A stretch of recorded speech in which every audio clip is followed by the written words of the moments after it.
Olá, eu sou Márcio Moreira, diretor do curta-metragem Saringangá. Estou aqui na minha casa em Cuiabá e vou falar um pouco sobre este filme enquanto assisto a ele com vocês. Busquei retratar no filme Saringangá a simplicidade do homem pantaneiro com suas crendices e tradições. No filme, eu fiz questão de retratar o lado econômico, cultural e místico em torno do boi. Haja vista que Mato Grosso é um dos maiores produtores de gado do Brasil. Com isso, fiz uma associação com a obra plástica de Humberto Espíndola. Emprestei suas telas para que fossem inseridas os créditos iniciais do filme. Todo o imaginário em torno do boi, fazendo assim uma narrativa poética na obra cinematográfica logo na abertura do filme.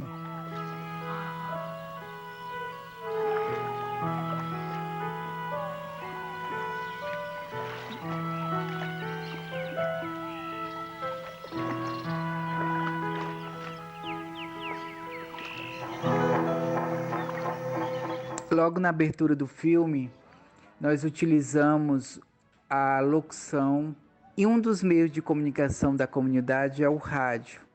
E um dos ícones do rádio AM mato-grossense é o William Gomes. Então eu convidei ele, saudoso William Gomes, para que fizesse a locução, chamando a comunidade para participar da festa que iria acontecer à noite, né, do Boi à Serra. Interessante que a gente buscou retratar ao máximo o dia a dia do povo pantaneiro. E quando nós estávamos gravando essa cena da charrete, onde tinha uma família vindo, né, que é um dos meios de transporte deles, a gente avistou uma boiada. Essa boiada aparecia assim do nada e aquela boiada vinha em direção a gente. Tem Siriri com muita animação nesse domingo de carnaval. Mas cuidado, mocinha. Não se esqueça de ouvir os conselhos da vovó. O boi tá solto e pode imprensar você na cerca. Então nós paramos a cena que nós estávamos gravando e se posicionamos tudo para pegar essa boiada. Como a câmera nós estávamos filmando em Super 16, a facilidade que o diretor de fotografia teve de agilizar toda essa mudança de set, para que a gente registrasse essa boiada que faz parte do dia a dia do povo pantaneiro, né? Nós não tínhamos previsto, mas precisávamos dessa cena. Apareceu logo no segundo dia de filmagem essa boiada. Nós vibramos muito.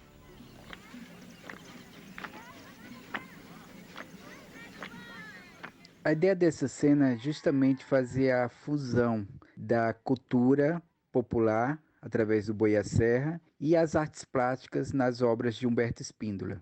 E o imaginário que seria esse coração bovino, onde as adolescentes estão em volta de uma mesa e a atriz Vera Capilé, neste momento, ela faz uma simpatia para que essa jovem encontre o seu amor, o tão sonhado amor. Hoje é carnaval, vou acompanhar o Boi à Serra. Vamos? Essa que contracena com a cantora Vera Capilé é a Mariana Ferreira Leite. Na época ela era professora da escola, né, de Mimoso e guia de turismo no Pantanal. E foi a estreia dela também no cinema. Essa não é a cor natural do cabelo da Vera. A gente buscou, assim, destacar ela no papel ali como feiticeira. Então foi pintado o cabelo dela, utilizando até papel crepom.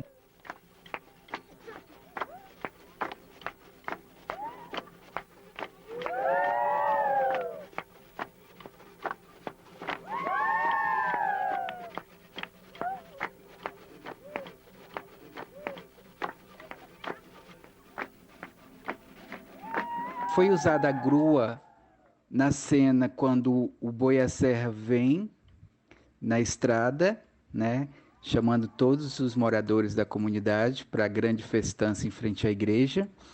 E também utilizamos a grua durante a festa em frente à igreja. Então, nesses dois momentos, utilizamos esse equipamento.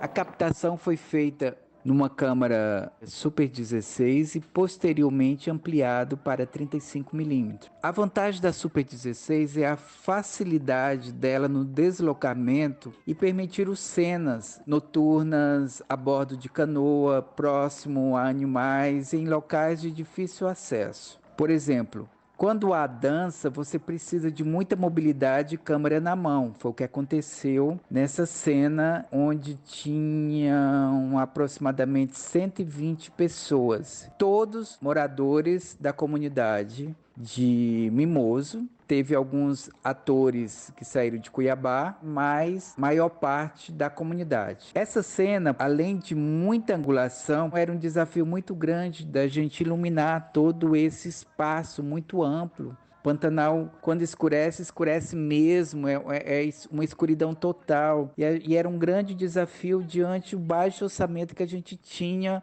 em torno de luz. Então, nós não levamos geradores, nós não tínhamos um caminhão com gerador de luz, uma energia puxada do padrão local da comunidade. Então, era um grande desafio iluminar toda essa festa. Traz um bom vinho! Como eu já havia discutido com o diretor de fotografia essa cena, então ele orientou a gente comprar um filme em 250 da Fujicolor, que foi determinante pela luz de fogueiras e tochas presente em várias cenas do filme. Quando há fogo, como nós tínhamos a fogueira, a tendência é avermelhar ou alaranjar, dependendo do tipo de madeira que estava sendo queimada. Então, como o filme ia ser ampliado para 35mm, normalmente o grão ali da imagem ficaria enorme. Então, o desafio do diretor de fotografia era encontrar uma textura que mantivesse essa coloração do fogo e que não ficasse tão granulado na ampliação. Essa fumaça que aparece não é aquela máquina de fumaça artificial. É fumaça mesmo do fogo que a gente colocou em volta e ficávamos abanando bem manual e trabalhoso em torno dessa cena. Eu quis associar o boi com um dos personagens mais conhecidos da mitologia grega, que é o Minotauro, que é cabeça e cauda de touro e corpo de homem. Então o Romeu Lucialdo foi o primeiro trabalho em cinema que ele fez. Ele faz o papel desse Minotauro. Uma cena deu muito trabalho. Nós gravamos atrás da Escola Estadual Santa Claudina, onde nasceu Marechal Rondon. Eu precisava de silêncio total. Então nós gravamos após as aulas no período noturno.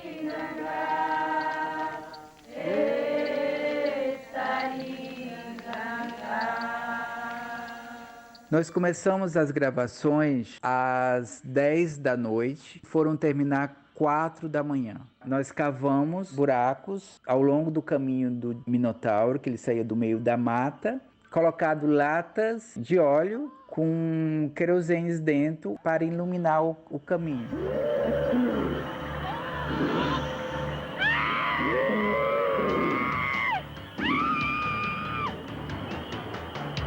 Você percebe também essas tochas de fogo no meio da mata. Foram feitas pela Deise Nuevo, que é pura pirofagia, né? E ela tinha desenvolvia um trabalho muito legal no ciclo Leite de Pedra. No campo do Mimoso, Dona Isabel, tem a ufa de boitatá. Eu te avisei, sua amiga. Quem não ouve conselho, conselho ouve ele.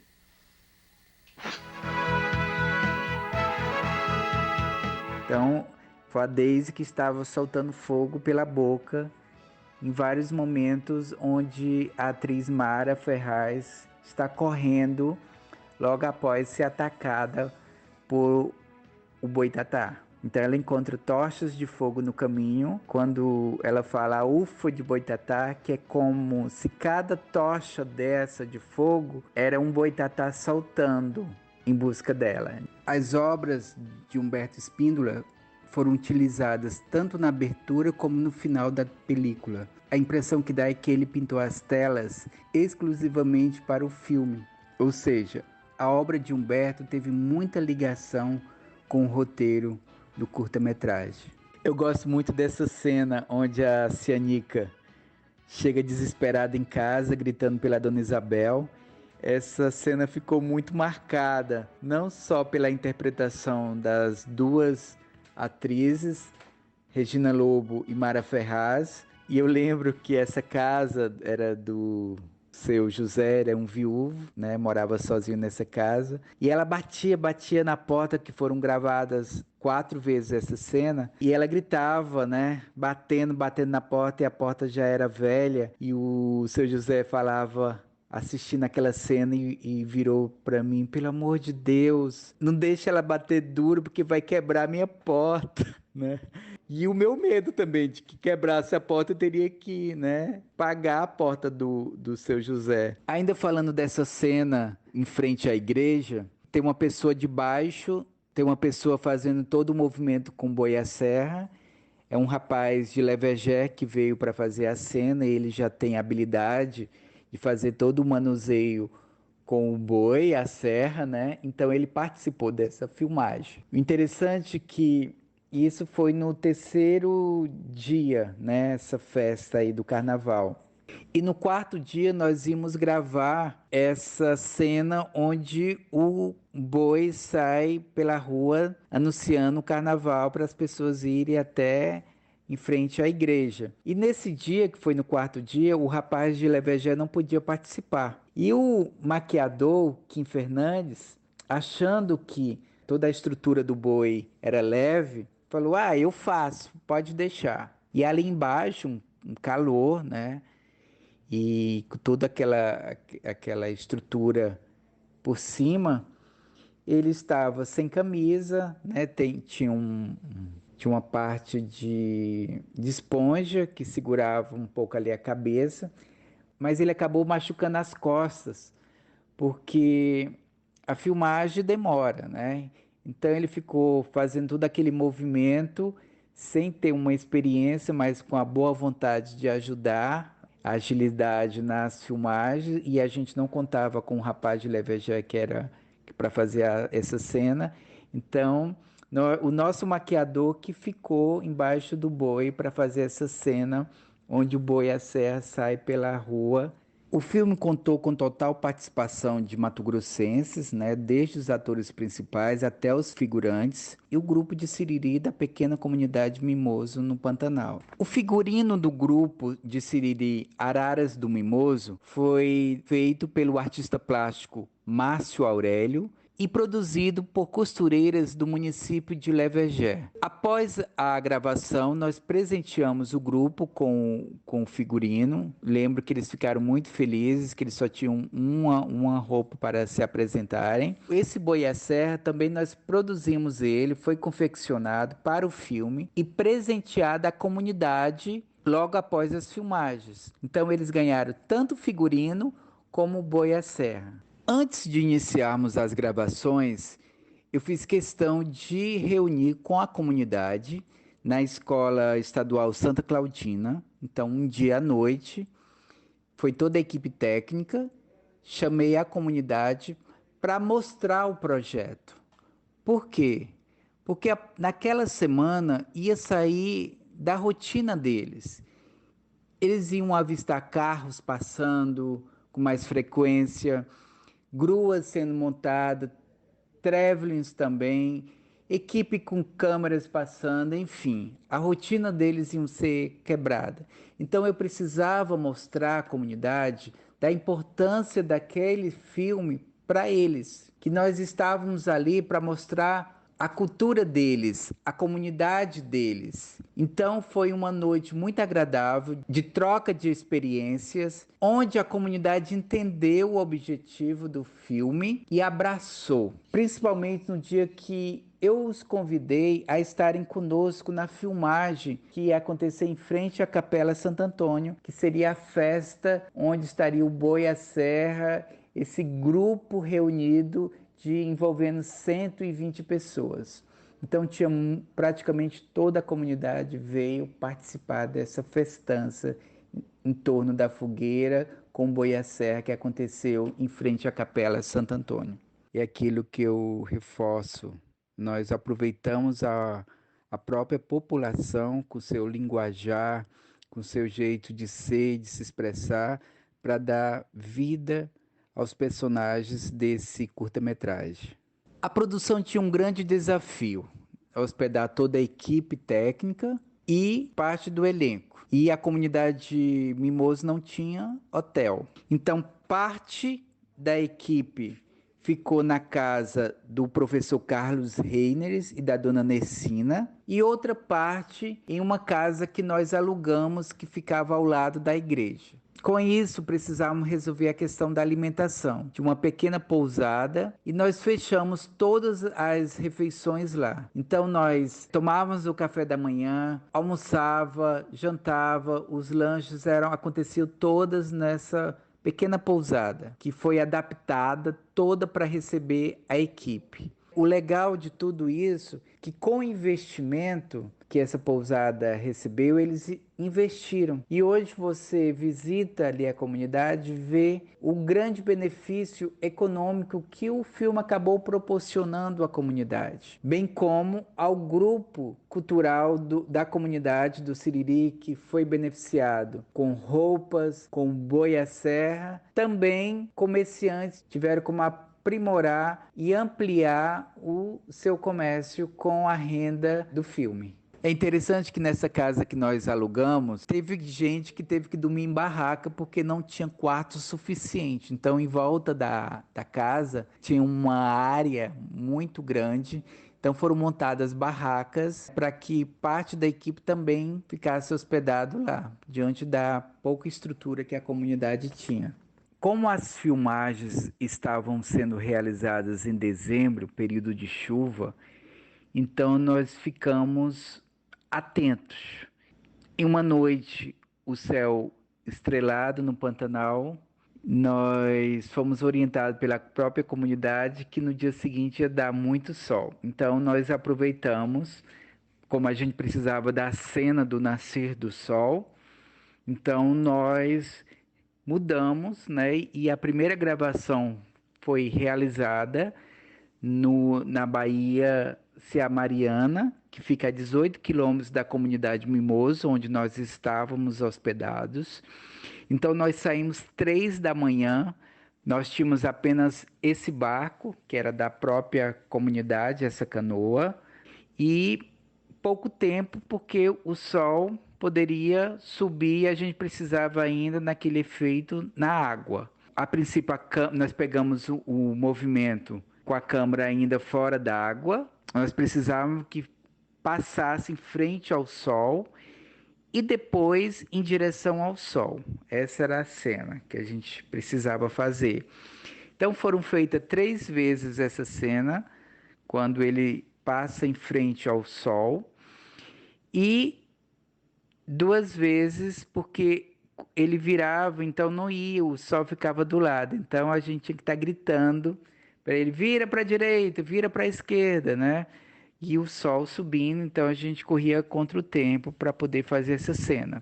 Apenas o Jorge Monclar, diretor de fotografia, ficou nessa canoa, né, na parte frontal, para pegar o pescador, né, remando, mas acompanhei toda a gravação, discutimos a cena e o diretor de fotografia foi e realizou com perfeição. A última cena gravada foi essa do engenho, moendo a cana, produzindo rapadura. Então a gente preocupou, né, como estava no período noturno, de aproveitar essas cenas mais externas, de muita gente. E como essa cena da moagem da cana já estava certa, né, então nós deixamos por último para filmar. Começamos com a do barco e finalizamos com essa da moagem da cana. Essa moagem da cana mostrando a ambientação do Pantanal, né? Que também é muito comum lá esse trabalho, esse tipo de trabalho de produção de rapadura. Então a gente quis ainda dentro do espaço de ambientação do cotidiano pantaneiro. Ainda falando dessa gravação em frente à igreja, devido ao pequeno orçamento, acabou por gerar soluções das mais criativas, como um take que era necessário iluminar uma igreja. Luzes de mercúrio da iluminação pública foram recrutadas e fixadas em tripés e árvores para clarear a fachada. Isso nós fizemos. Com isso, a luz ficou meio alaranjada, parecendo que essa iluminação vinha do fogo da fogueira.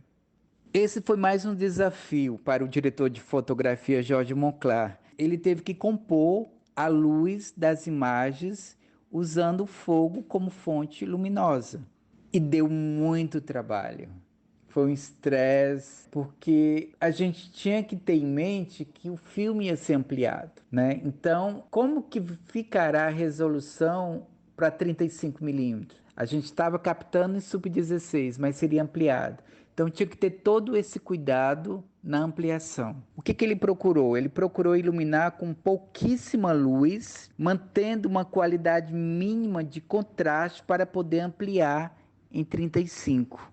Para que isso? Ele usou pouca luz para que os rostos ficassem mais alaranjados e contrastou a parte das roupas com uma luz azulada, mais fria, para manter o colorido das roupas. Então ele tinha todo esse trabalho, como as roupas eram muito coloridas, o espaço muito amplo, uma fogueira, ele colocou tochas em volta para trabalhar também a luminosidade. Essas tochas não estavam previstas, foi se construindo todo o ambiente de fotografia no momento. E você acaba não percebendo onde é a divisão da luz, onde é luz natural, onde é luz artificial. Um trabalho fantástico de fotografia nesse sentido. O Romeu Lucialdo, para fazer esse papel, a gente trabalhou bem essa cena com ele, bem antes da gravação. Ele buscou inspiração também em filmes sobre o Minotauro. Você vê o jeito dele andar, movimentar os braços e principalmente o movimento com a cabeça. A interpretação dele para mim foi fantástica, gosto muito do trabalho do Romeu. Eu fiquei muito contente com o resultado dessa cena. Saringangá é uma palavra do linguajar popular de origem afro-indígena, que significa adeus, até logo ou muito obrigado. E você percebe nessa rodada do siriri, do cururu e do boiacerra, no final, logo após o boitatá ser golpeado, eles fazem uma louvação mística de celebração. Todos integrantes cantam meu saringangá, né? Que até logo, se despedindo do boi. A ideia do filme veio em conversas com meu grande amigo e saudoso Luiz Carlos Ribeiro. Ele, que aos 12 anos de idade foi introduzido no universo mágico da cultura popular mato-grossense. Ele um grande sabedor e conhecedor da nossa cultura.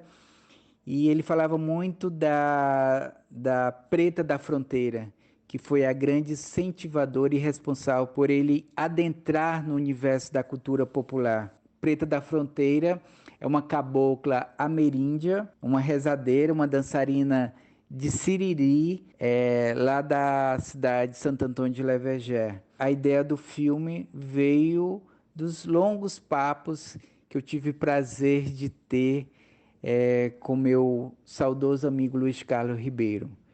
Realizar esse filme para mim está resumido em 4 palavras: uma conquista, um desafio, uma aventura e um sonho.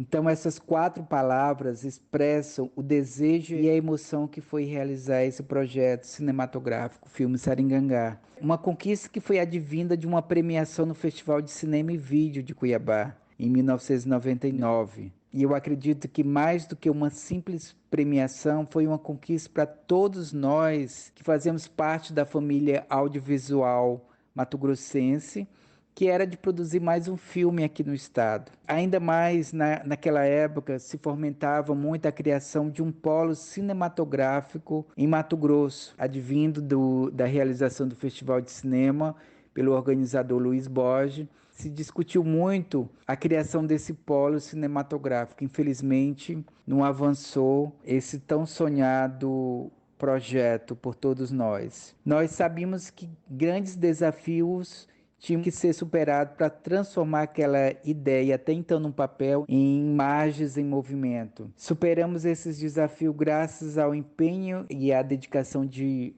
amigos, e também tivemos o apoio da Secretaria de Estado de Cultura através da Lei de Incentivo à Cultura Hermes de Abreu na época, que nos possibilitou adquirir recursos, estrutura para que assim aventurássemos nessa fantástica indústria de emoções que é o cinema.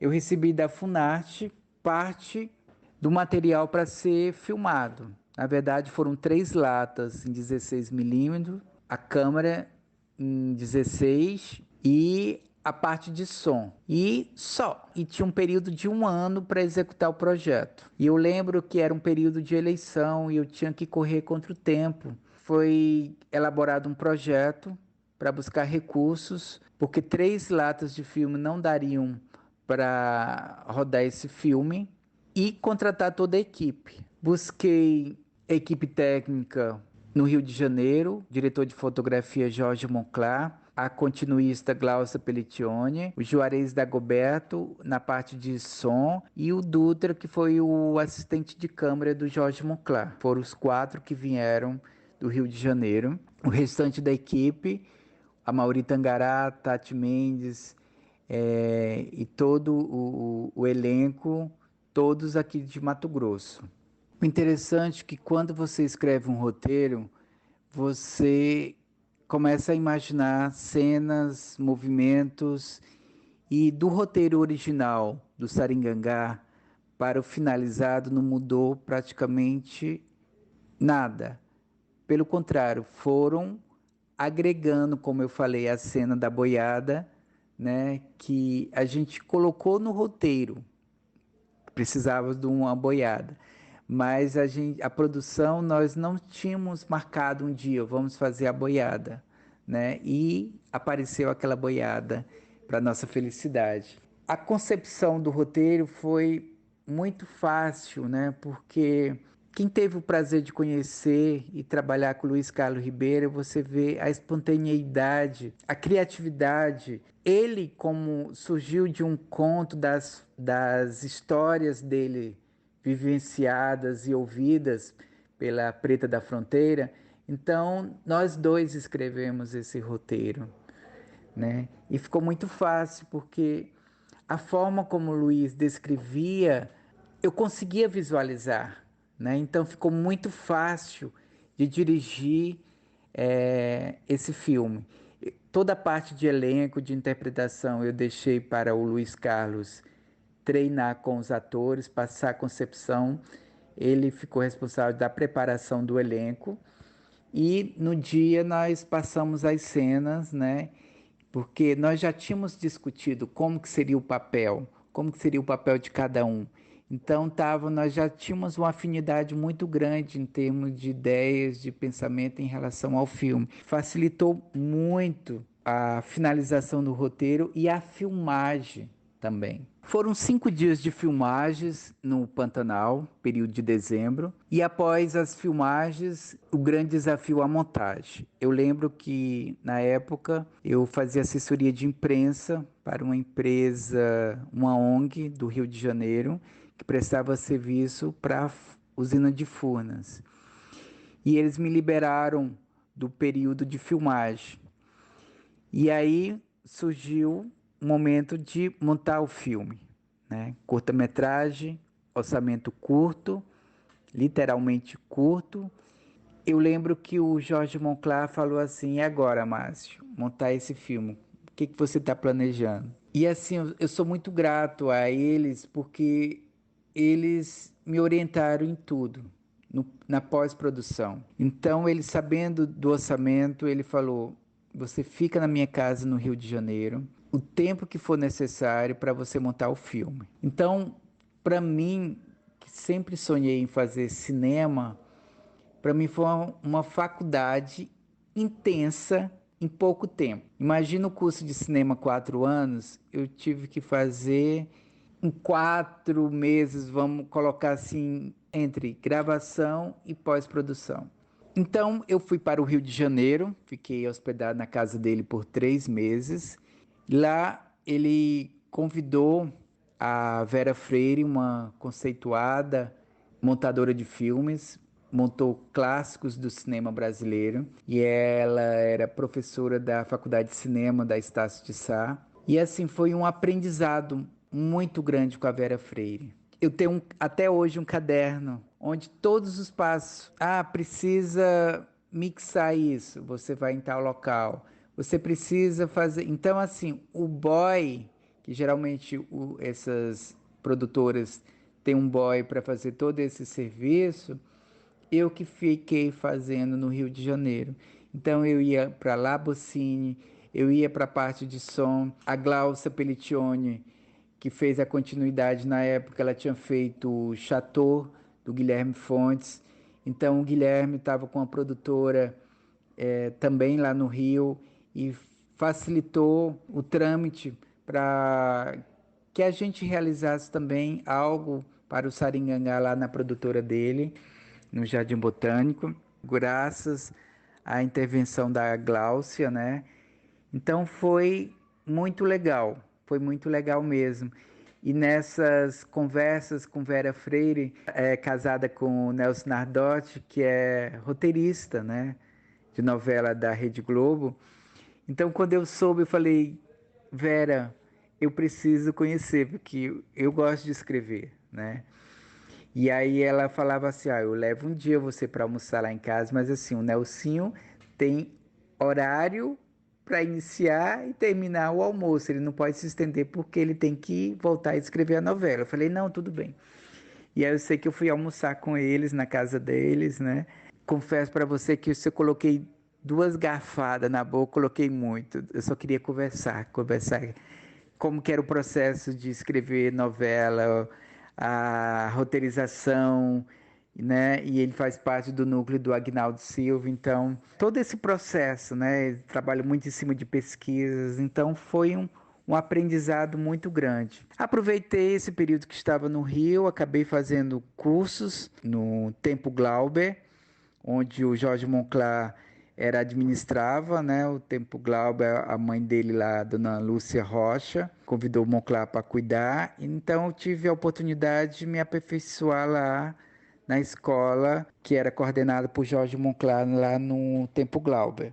Em relação ao material filmado e na hora da montagem, ficou de fora o excesso. A Vera Freire, com seu olhar, falou: isso eu acho que só estende mais a obra. Então, assim, eu fui muito também pela observação dela. Não cheguei a mostrar a outras pessoas. A finalização ficou por conta minha e da Vera Freire. Nem o Jorge Monclar lá no Rio, ele em nenhum momento foi lá na Labocine para verificar a montagem do filme. Então, assim, gostei do resultado. Eu acho que ficou uma história que dá para entender. E, mais ainda, mostra todo o significado econômico em torno do boi, o lado cultural, o lado místico em cima do boi. A Mara Ferraz fez o papel da Cianica. Na verdade, era uma moça já de idade que sempre sonhou em casar. E ela viu na festa do Boi à Serra, no carnaval popular ali da comunidade, uma forma dela ir lá se divertir. Eu vejo que no filme veio libertar a Cianica pelas peias e cabrestos para sonhar. É isso que ela sonhava, sonhar o amor, não importando até onde vão as rédeas de seu espírito nascido em terra mimosiana. A avant-première do filme foi na própria comunidade, eu não abri mão, né? Os primeiros a assistirem foi o povo de Mimoso. Então, onde hoje está o Memorial Rondon, nós instalamos uma tela de cinema imensa em frente para esse lago, né? Que em época de chuva ali alaga. E pegamos algumas cadeiras, mas muita gente sentada no chão, né? Toda a comunidade. E saiu um ônibus de Cuiabá, né, com alguns convidados, mas o público que eu gostaria que estivesse assistindo em primeira mão era o público de Mimoso. E assim fizemos. Eu tinha prometido a eles, na reunião que nós tivemos antes de iniciar as gravações, que o lançamento seria na comunidade de Mimoso. Como não tem cinema lá, nós instalamos ao ar livre toda a projeção em 35mm. E logo após a exibição, nós fizemos um coquetel no centro comunitário, com bebidas. E aí, assim, era um sonho meu de levar taças, né, para brindarmos, e frutas. O que eu me recordo, eu via os moradores indo embora com melancia, com abacaxi debaixo do braço. Eu falei, a festa é para vocês, curtam, vocês são o motivo de toda essa festa, então aproveitem. E assim, eles levaram frutas e outras comidas que lá foram servidas, né? Então, fiquei muito realizado com todo esse trabalho, desde a produção do filme, a pós-produção, onde para mim eu fiz uma faculdade à parte de cinema lá, intensa, e a finalização com a Van Premiere em Mimoso. Muito feliz com todo esse trabalho. Saringangá foi inspirado no conto O Valimento do Boitatá, de Luiz Carlos Ribeiro, e tem como tema central a dança do Boiacerra, um fogueto muito cultuado na região de Levegé. Além do aspecto folclórico, o boi é retratado na película como fonte de economia pela qual o pantaneiro retira seu sustento. A visão do pantaneiro é literalmente mostrada na película, que não exibe imagens aéreas do Pantanal. Devido ao baixo orçamento, mostramos o Pantanal de baixo, o homem andando a cavalo, de bicicleta. O filme Saringangá, ele faz uma análise do Pantanal não apenas no aspecto paisagístico, mostrando a beleza da fauna e flora, mas sim uma imensidão de planície habitada pelo homem. Tira do Pantanal o seu sustento, quando a gente vê ele lidando com o boi, a produção da rapadura, e convivendo com seus costumes, suas tradições, seu misticismo, que acabam sendo repassados de pai para filho. Bom, é isso. Como sempre, foi muito bom rever este curta. Obrigado.